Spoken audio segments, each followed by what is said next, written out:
Recorded live at the center of the Earth. This is Robots from Tomorrow.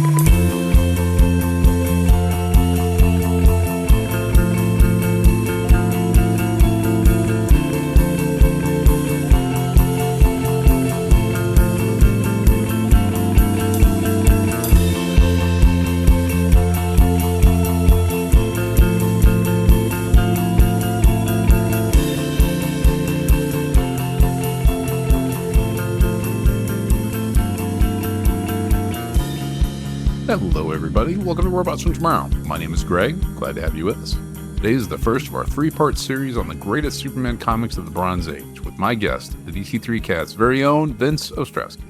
But before we get to that, if you're joining us for the first time and end up digging what we do here on the show, you can follow us in a number of ways. We have a YouTube channel with videos of current episodes and a growing number of episodes from our back catalog. There's robotsfromtomorrow.com, which is our website and the only place you can find all 801 of our prior episodes categorized and free.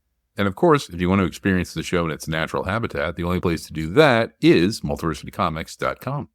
Multiversity Comics is still the best way to stay informed about the wide world of comics. The site is updated multiple times a day with all manner of news, reviews, interviews, other podcasts like the DC3 Cast, but also Make Mine Multiversity, and much, much more. There's a pretty good chance every time you head over to multiversitycomics.com, you'll find something new. And speaking of new, we've got something new twice over for you today. Yes, this is a new episode, but it's also the start of another episode series we're rolling out here on the show. We're calling this one Shelfbound, in homage to the column I used to write for Multiversity Comics. It goes something like this. As longtime listeners already know, I'm a fan of comic book binding, the practice of having individual issues bound together as a hardcover book, out of your long box and onto your bookshelf. That was the Shelfbound tagline for the columns, where I walked folks through the basic process of comic book binding. And then every 6 weeks or so, I would post a new column proposing a fictional collection that I then gave instructions on how to assemble yourself. I ended up doing columns on a Darwin Cook monograph, a combination Understanding Comics comic book history of comics volume, a guide to collecting Crisis on Infinite Earths in various configurations, and a whole bunch more. It was part book club, part wish fulfillment, part DIY adventure. And it's in that spirit that I present this new iteration of Shelfbound. I compiled a list of comics that I thought would make a pretty good, all-killer, no-filler, 3-volume set of Superman comics from 1970 to 1986. I took that list, shot it over to our resident Bronze Age DC guru Vince for his assessment. He gave me some feedback, I tweaked some things, we went to our respective corners to test read this, and what you're about to hear now is us getting back together to talk about what we read. Oh, one more thing before we start. Even though this idea originated from putting together physical books, I want to make this something that digital readers can easily follow along with us as well. The majority of the comics we talk about are available on DC Universe Infinite in some form or another, but I've put a complete list of them and their digital availability, or lack thereof, in the show notes for this episode. That said, here's Vince and I talking about the Man of Steel's best Bronze Age stories.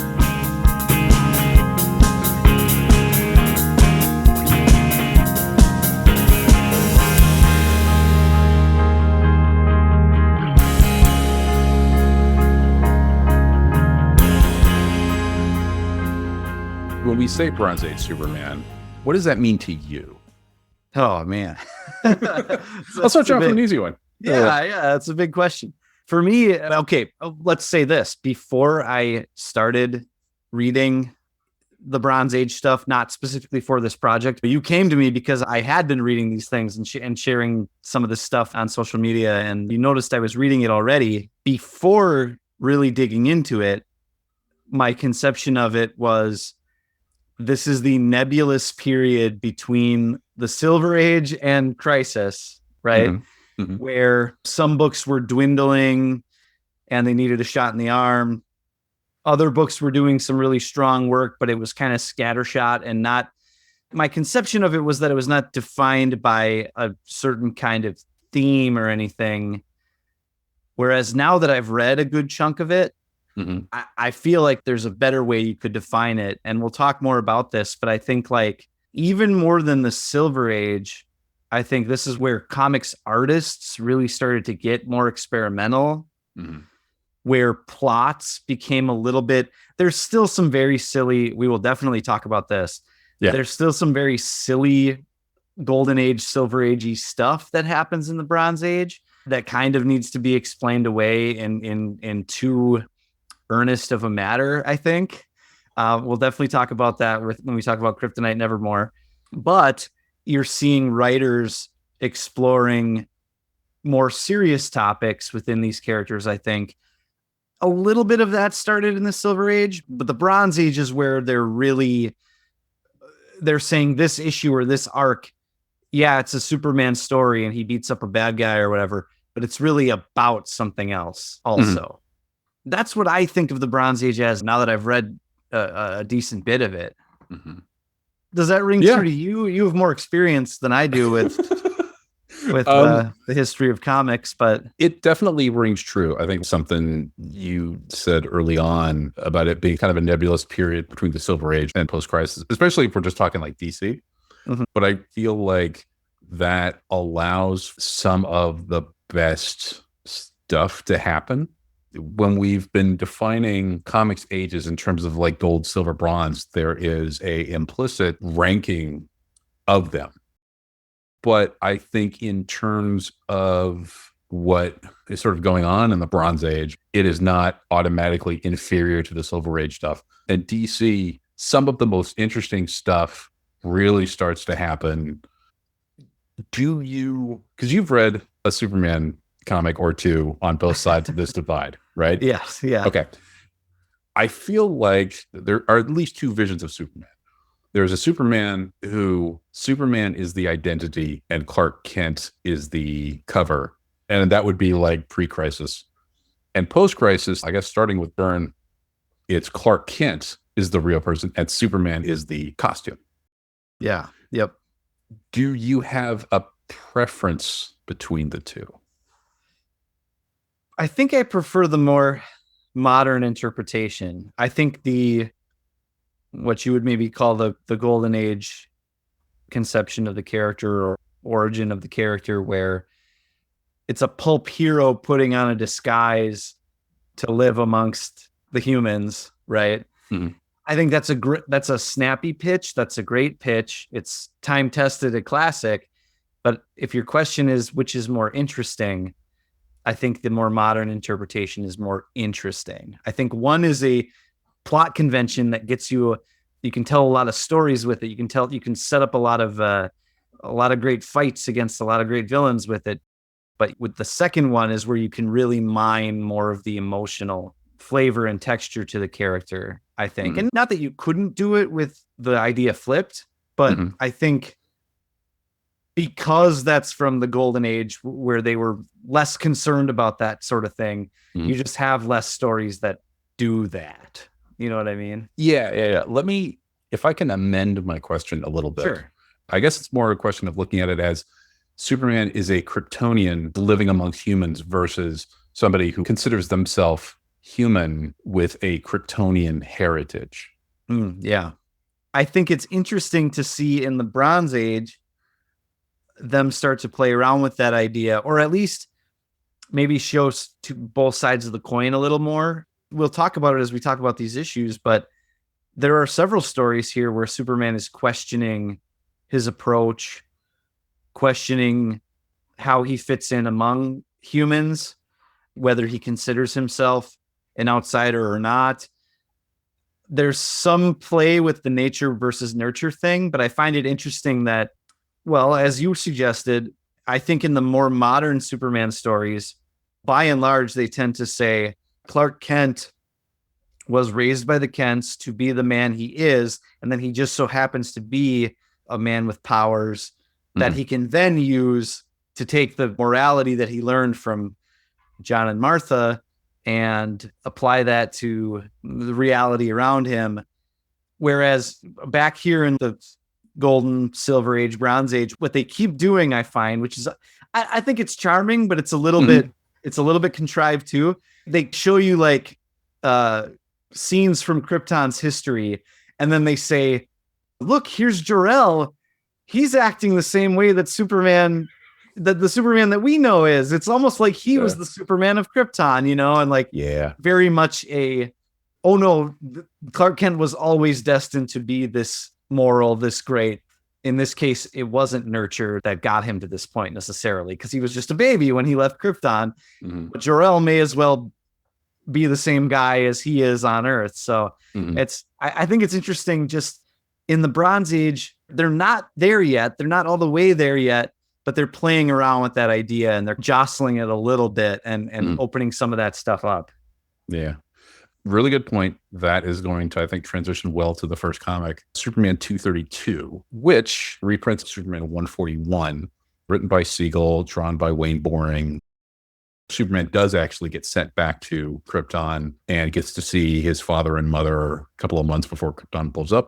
He falls in love with a woman and tragedy ensues. I would include this one to give a nice little prologue of what it was before the Bronze Age.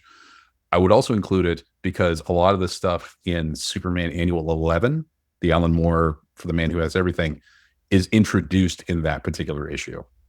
So somebody who doesn't have a wide range of Golden and Silver Age Superman stuff, that sets up a lot of names that we see Superman thinking back to like his Golden Age. You'd be like, oh yeah, I just read that 2 books earlier or whatever. So that's why I would necessarily start with that. And then we get into basically Kirby showing up. The Great One is coming. It was like Bendis going to DC, but 40 years earlier. Essentially the first 6 issues of Superman's pal Jimmy Olsen, 133 to 139 and then 141. Also Forever People #1. What are we dealing with here? What does Kirby bring to the table? Oh man, they're so wild. First of all, there's like a energy to the cartooning that I feel like if you go from reading Golden Age, so even Silver Age Superman stuff to this, it's so different. Both the Forever People and the Jimmy Olsen issues that you threw in here feature a lot of racing or like driving a car, like drag racing, wacky race type feel to them, you know? There's the I'm never gonna remember the name of the what's the car that the Whiz Wagon? The Whiz Wagon. Yeah. Both of these comics essentially have a Whiz Wagon, right? And so there's this youthful exuberance to them. That's what the Forever People is all about, really.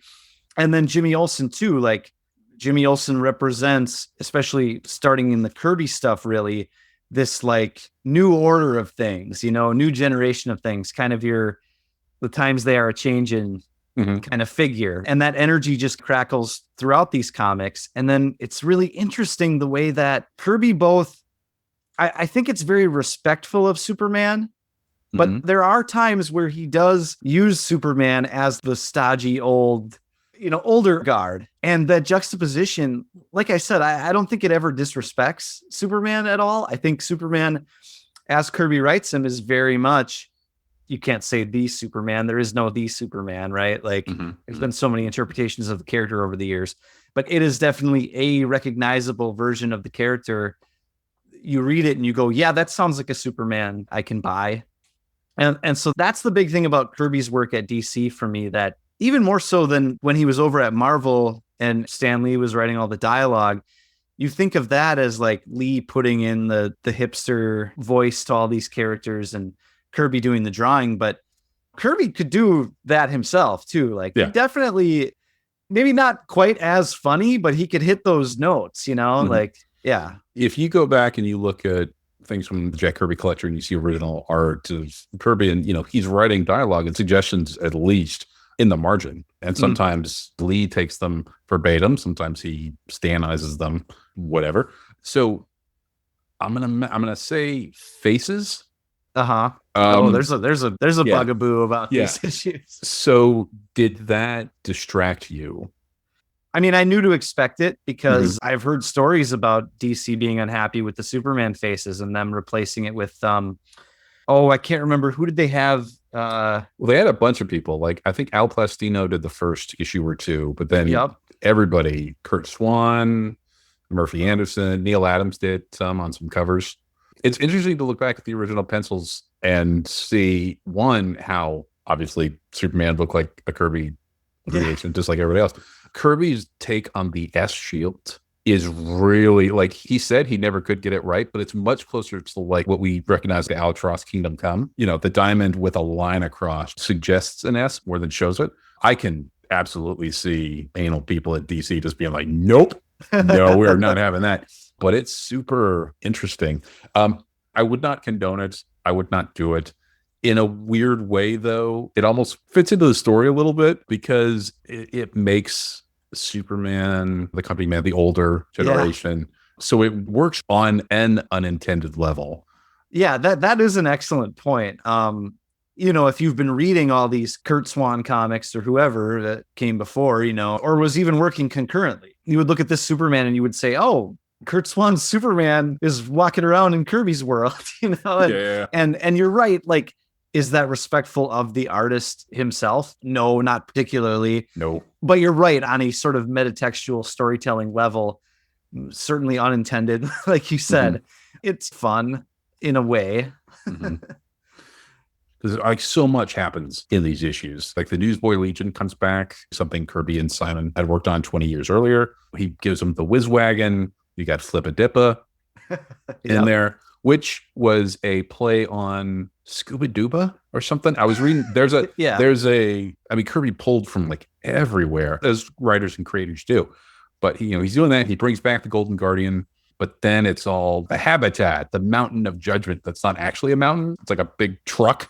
Yeah, it's like it's nuts. It's like a monster truck or something. That would be a great name for a monster truck. Yeah. He's pulling in DNA stuff, which I guess was newish at the time. I love the issues. I think I've read them a couple of times. I could follow the story. I still don't know if I quite understand them, but I mean that like the best possible way. Yeah. I do feel, however, there is a lot of cloning / genetic manipulation that Superman seems pretty okay with. Yeah. Yes. Rereading it, I was struck by, writers often forget that Superman is a scientist. If Batman's a detective, Superman is a scientist. Right. I mean, aside from the reporter guys that he takes as Clark Kent, like it's a good point. Yeah. His dad was a scientist. Yes. Yeah. There you go. Yeah, like father, like son. Good point. And as Homer Simpson once said, Batman is a scientist. But so I'm reading that and I'm going, oh yeah, I really dig this. Like Superman getting to flex those scientist muscles. And then the more you read, you go, he's just telling Jimmy Olsen, like, yeah, we just grabbed some of your DNA when you were knocked out, and this is what we did with it. And it's like you said, it's so matter of fact. It's shocking. And then that's the one time I wonder, like, that maybe doesn't sound like a Superman that I know. But, but I think it was a product of the time a little bit, because the idea of gene splicing and things like that started to come into the public consciousness a little bit, and science fiction started to pick up things like that, dealing with this sort of thing. So yeah, it's wild. I can excuse it. It's not the most offensive thing in these collection of issues. No, that's not even all that offensive. It's just that's a little weird. Yeah. So this is 6, 7 or so issues of Prime Kirby, even though Vince Colletta is involved.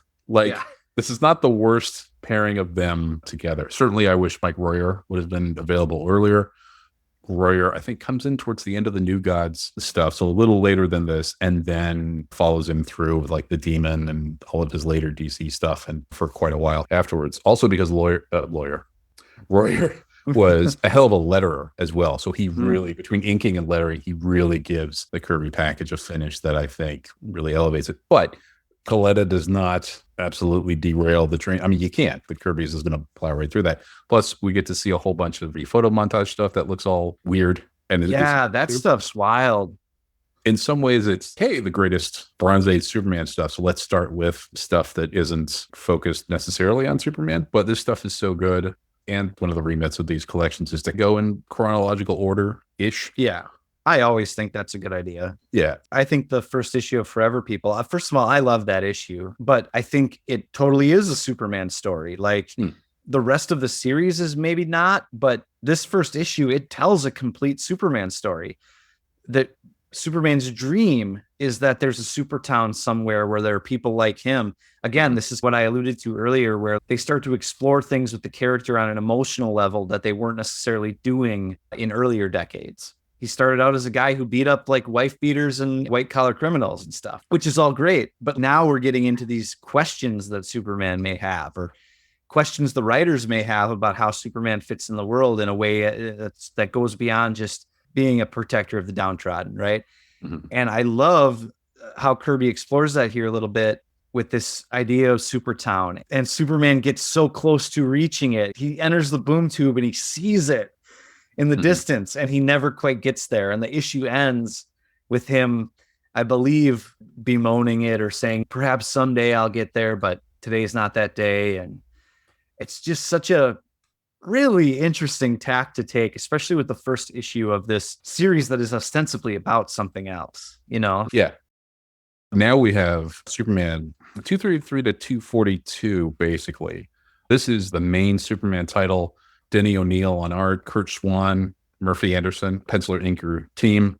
This is where the experiment begins, as it was called in Office. This collection of issues is called Kryptonite No More, or the Sand Superman Saga. How did these hit you?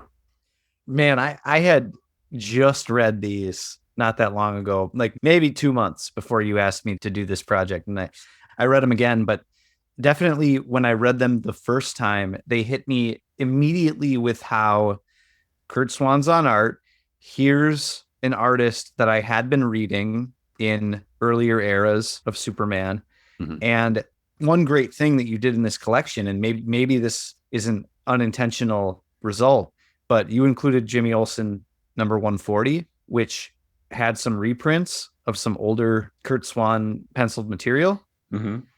And it is such an amazing comparison to look at that Jimmy Olsen 140 to see something from, I don't know how many years earlier. Mm-hmm. And then to look at this, and it's like night and day. Like, not that Kurt Swan was ever a bad artist. Like, that Jimmy Olsen stuff looks great, but I'm talking about the storytelling, the layouts, everything from 233 on is more varied and more dramatic than your consistently square panels from earlier eras of Superman. And it's the same artist drawing art within these panels, but when you get O'Neil and Swan together in this newer era with new ideas about how comics should look and how they should operate as far as telling a story, boy, the difference is night and day. There's so many dramatic moments. You know, I'm thinking of the one that comes to mind immediately is at the end of 233, where the Sand Superman slowly rises out of the sand and starts to trudge away. Yeah. That in a Silver Age story would probably just be like a panel or two. It's given a little more room to breathe here. It's a really creepy effect to drag it out across more panels. Little things like that immediately stand out when you get to the Bronze Age. Just how much more mature I think the panel layouts are, if nothing else. Yeah, I'm looking at it right now. It's essentially, instead of a white page with art on it, it's black. And then panel borders and stuff are all jagged. Yeah. And the lettering gets a little looser until the last one. It is a really good page. Okay, I need to pull myself away from that. I would love to take credit for having that Kurt Swan issue in there. I think that was a mathematical error on my part, but I would definitely keep it in because it serves the same thing as Superman 232, right? Yeah. It's the same thing. One of the other questions I was going to ask, I actually have this for later, but the Jimmy Olsen issues and the Superman issues are being published at the same time. Would your preference be to have, like I have it here, all the Jimmy Olsen issues and then all of the Superman issues? So basically all the Kirby stuff and then all the Swan. Or would you be interested in it being strictly chronological? So it'd go back and forth and back and forth and back and forth. Yeah. Ooh, that's tough because as is well established on my own podcast, the DC3 cast, I am very like anal retentive. Like, I want to talk about the comics in alphabetical order, and I get made fun of all the time for this. And if pushed, I don't care. But if you're asking me, that's what I'm going to say. Right. And so I have a predilection for, I want everything to be in strict chronological order.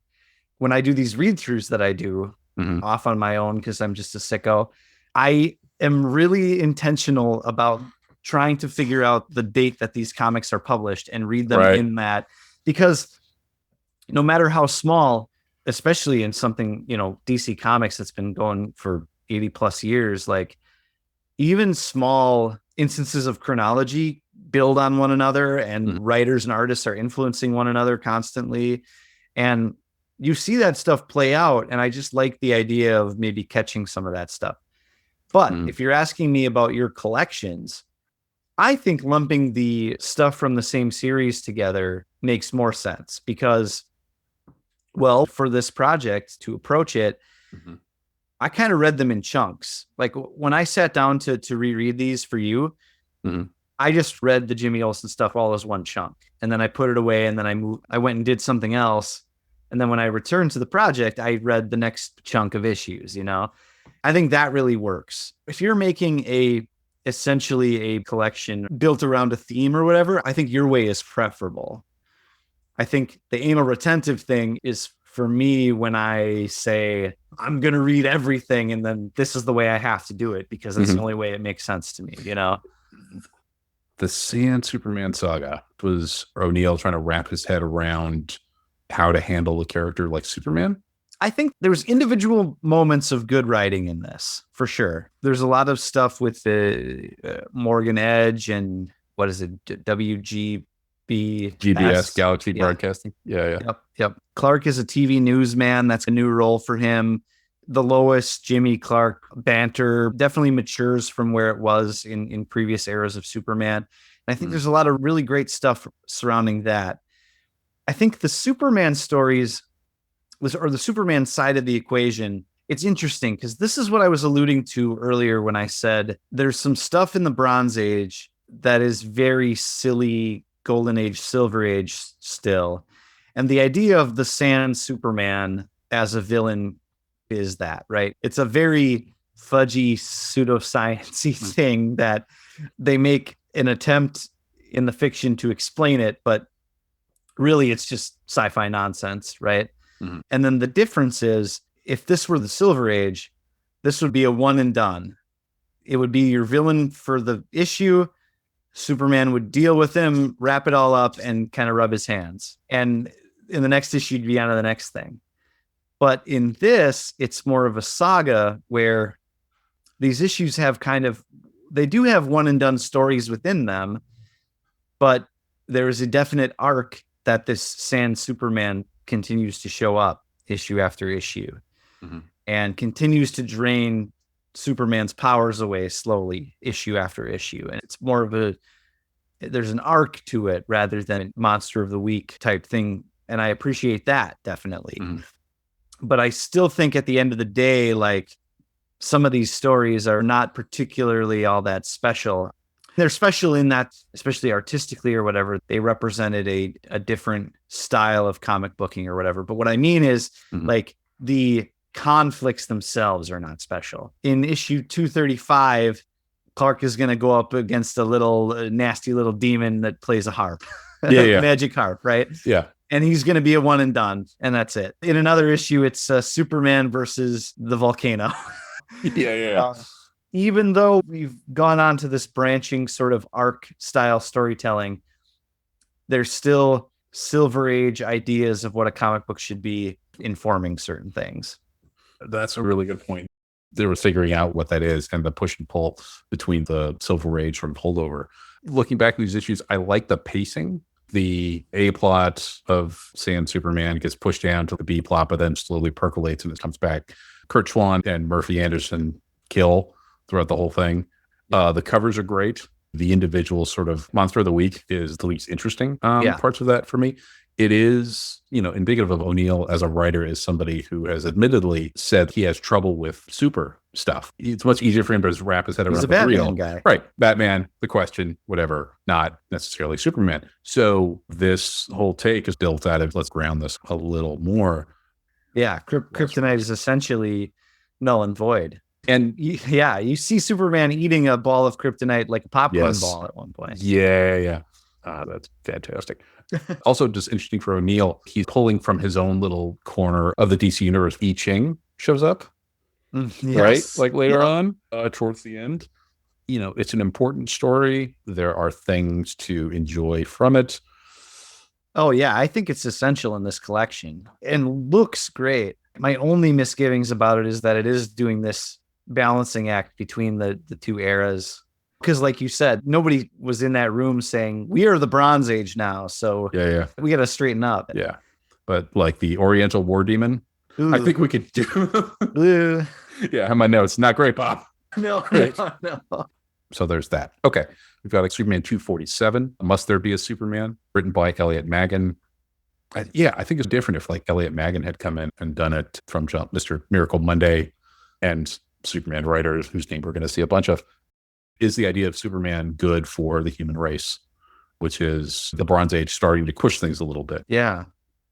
Again, I feel like maybe in the Silver Age, you would have had the Guardians say, we need to convince Superman that he's not good for the world. Mm-hmm. But then there would be some physical battle Superman would have to overcome. Whereas the way that this story plays out, I think in this era where they're searching for something more, it's really more of like a philosophical question that Superman works through. And yes, he ends up physically fighting an earthquake, but he's standing there among those immigrants in California or wherever they are and having a philosophical discussion with them. I feel like that kind of patience wouldn't exist in earlier eras. Mm. Good point. Going on from that, I have Action Comics 484. Threw this in one Jose Luis Garcia Lopez cover. Oh, chef kiss. And it has the marriage of Earth 2 Superman and Earth 2 Lois. So yes. It's interesting that this is something published in the Bronze Age, and they basically don't make any special deal about the fact that this is an Earth 2 story, which I feel is cool and indicative of like the Bronze Age. The first page, there is an Earth 2 where Superman started here, and this, and then they just sort of roll right into story. It's an important story for that character. It fits around here chronologically in terms of publishing, and it's Kurt Swanning. There's going to be a ton of Kurt Swan because he was a hell of an artist. He did the super books for freaking 30 years. He was a big part of the Silver Age all through the Bronze Age, and this is essentially sort of a Kurt Swan Silver Age story. I really like it. The big take-home point that I want to get to with this one is how, as it's approaching its conclusion, one of the things the Golden Age always did was something wild could happen, like Superman was replaced by a robot, or Superman got a fatal disease from space or something. But by the end of the issue, the reset button was hit. Whatever problem showed up, it was dealt with, and we move on. In this one, you almost think you're going to get to the end and they won't remain married. This is where they go their separate ways and they continue to be Clark and Lois, co-workers, whatever, And then no, it doubles back and it puts a really sweet button on it. And I just think that's a really novel bit of storytelling for its time. And then the only other thing I wanted to point out was there's some fun back matter that I think if you were making a collection, you should put in, where it's a single page bit of back matter and it's got Earth 1 Superman on the left, Earth 2 on the right.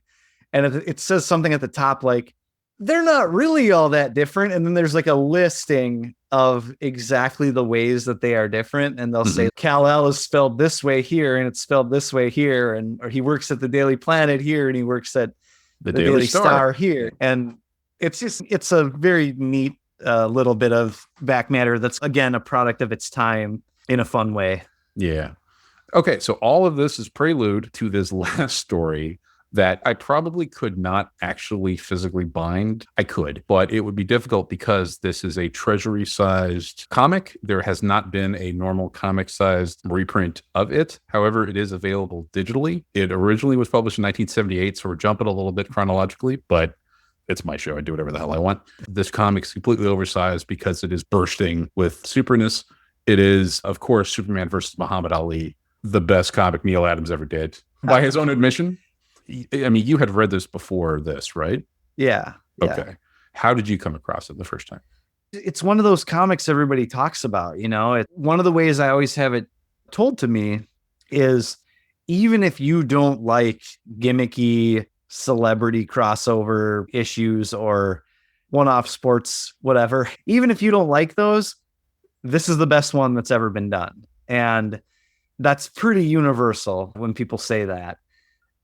And I'm generally not a guy who's going to be like, what if Superman met Super Mario from the, I don't care about that. But first of all, Muhammad Ali is the greatest. Right. So there's that. But just the craft on display here. I feel like, I'm sure there's examples over the years where at least a similar attempt at craft was maybe made. I can't think of any off the top of my head. But these days, definitely in a post-millennial celebrity crossover or television or animated series tie-in, it's almost always given to the, forgive me, second or third tier talent. You're not going to have the best of the best. I guess they did have Tom King do an Elmer Fudd issue. They had Lee Weeks on it. That was and Lee Weeks, yes. Yeah. He's like the kryptonite to Tom King's bullshit. Every time you guys are like, this Tom King thing is not good, not good. The one that I would actually read would be a Lee Weeks one. So like Cold Case, whatever, where he's on the jury. He's in the, he's on the jury. I was like, this is great. Oh yeah. I mean, one of the better, hey, totally understand. Yeah. That's one of the better arcs, I think. But yeah, anyways, the point being, like, you cannot deny the craft on display here. No. It's not gimmicky at all. They don't treat it like a gimmick. Even the cover, which is treated like a gimmick because it's got like 150 celebrities in the background or whatever, even that is treated with such artistry and care that it transcends the gimmick of it. Man, it's good. Yeah. I forgot to mention this. Carrie Bates was the writer for Action 484, another Bronze Age Superman stalwart. We'll see his name pop up a lot. Also, Muhammad Ali is not the only celebrity appearance in this book. No. We forgot about Don Rickles. Yep. I can't believe we didn't talk about Goody and Don Rickles. Goody Rickles. What the fuck? I would love, I mean, rest in peace for a long time, but if I could ask Jack Kirby anything about his career, I would say, like, why Goody Rickles? Yeah. Where did that come from? Yeah, right. Jesus. Anyway, Muhammad Ali, Superman, written primarily by Neil Adams. Apparently, this is going to be a Denny O'Neil, Neil Adams joint production. Denny had to bow out partway through it, so Neil basically finished it. Inked by Dick Giordano for the figures and the foreground stuff, Terry Austin for the background. John Workman did the logo from somebody else's rough. Colored by Corey Adams, lettered by Gaspar Saladino. So yeah, in terms of your A-list team, that does not get more A-list for any year, but especially DC in the late 70s. Yeah. In my notes, I have gloriously goofy and absolutely earnest.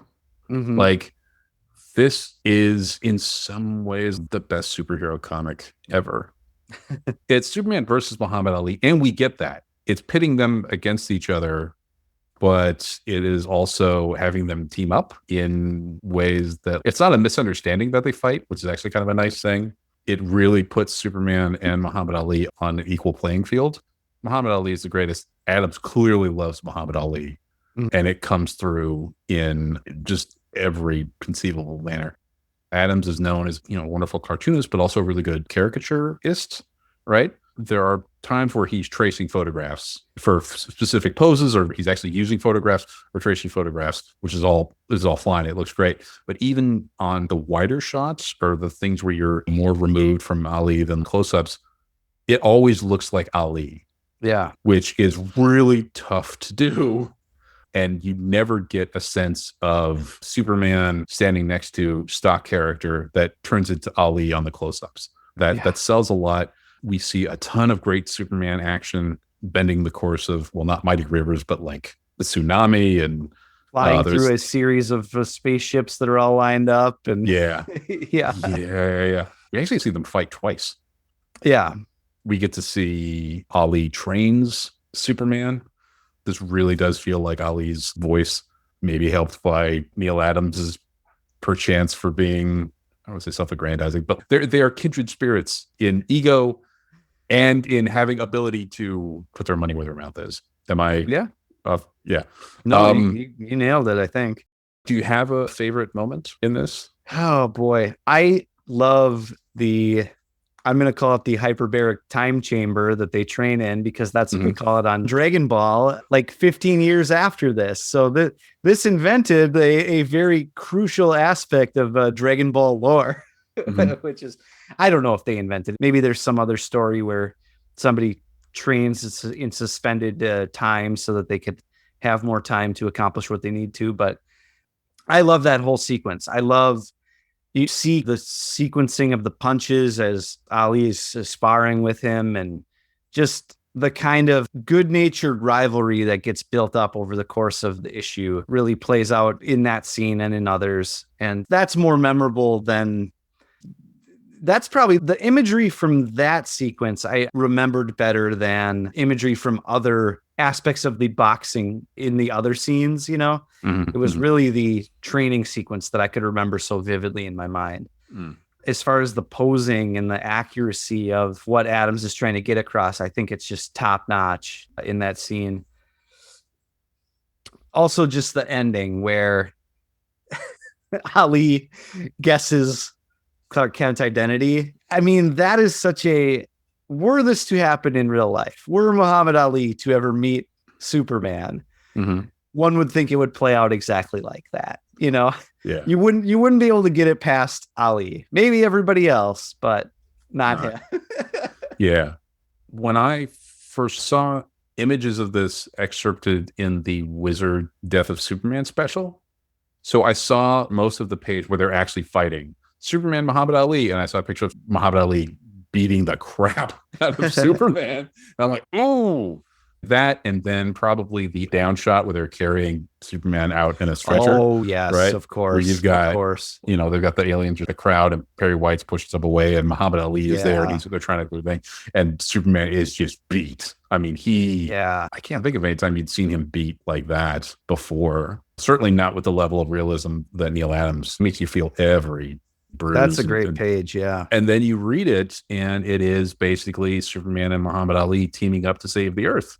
And all of that stuff happens, but so much other stuff happens. Everybody gets their moment, and it's so good. I can see a straight line between the Neil Adams here and the Neil Adams that we see in Batman Odyssey, in Superman, Reign of the Supermen. There's a continuity of voice and of earnestness and enthusiasm. In other places, it may not land as well, but here, this is one of the best superhero comics ever. Yeah. And I defy anybody to say otherwise. Also, the cover, them in the boxing ring and the crowd of spectators, originally Joe Kubert, he was going to do the cover, and the Ali people were like, no, we don't like this. Yeah. Because they're not perfect. Yeah. I mean, Joe Kubert, Jesus Christ. Right. But I can totally see that from an outsider. I think about my own taste when I was first getting into comics. I definitely tended towards realism over cartooning or over impressionism or however you want to say it. And so for people who are maybe not necessarily as into comics or initiated, I could definitely see, once you see the Adams Ali and you see the realism, you go, oh God, okay, you nailed it. But definitely cute. Like, how do you turn down Joe Kubert? Yeah. And Adams himself was basically like, this is a perfect cover. So basically this cover is Adams really just trying to do Kubert doing the cover. One of the fun details from this cover, I read that interview you sent me with Neil Adams about it, and he was talking about how they went and got everybody's permission for this. But when they couldn't get it, he would draw a mustache or somebody on and so I think like John Wayne ended up getting obscured with a mustache. Henry Winkler, oddly enough, Ron Howard's there and Henry Winkler's next to him, but they couldn't get the Fonz's permission, I guess. So right. The one that I think is interesting is I do not believe they are listed among because in the opening pages of the comic, it tells you who everybody is in the crowd. I don't think the Beatles are listed, but the Beatles and Yoko Ono are watching the fight. They're right under Ali's left leg, but they don't get a credit. So I'm guessing nobody at Apple. Oh shit. Yeah. Nobody returned their call maybe on that one. Yeah. So, because that's definitely the Beatles. They didn't change any appearances there, but they're not credited. Yeah. It's funny. They're silhouetted in the map. They don't have numbers. Going to them. Yeah. Imagine that. Yep. Imagine. Yeah. Oh, no pun intended. So that takes us to the end of this first volume. Did I miss anything? Stories that you think should... I don't think so. I think if you look at the rest of your volumes that are coming up, I think you cover all the really important stuff from the Bronze Age. I think the one thing we talked before the show about how I had been following a recommended reading order for Bronze Age Superman. It did have some stuff that yours doesn't, but I found that a lot of it was like, one thing they did a lot during the Bronze Age was retell the origin, or maybe not the Superman origin, but they would retell the story of Krypton with Jor-El and the Science Council and all that stuff. Lois and Clark meeting or something. There's a lot of, and of course they would tweak something a little bit every time. And so it would become a key issue, right? Mm-hmm. And I think your reading order smartly does away with a lot of that. Like you're not feeling the need to keep revisiting these origins over and over again. And I think that's appropriate. So no, I think these volumes are all really well encompassing of the era. And I think ending this one with Superman versus Ali. Oh, that was one thing I wanted to ask you. Mm-hmm. So I could have researched this myself, but publication wise, was this in the chronology with kind of everything that you're doing, or did you tack it on the end here because it's a particularly strong button? Chronologically, it came out in 78. This would have been in the second volume, which, spoilers, starts off with Superman, Spider-Man.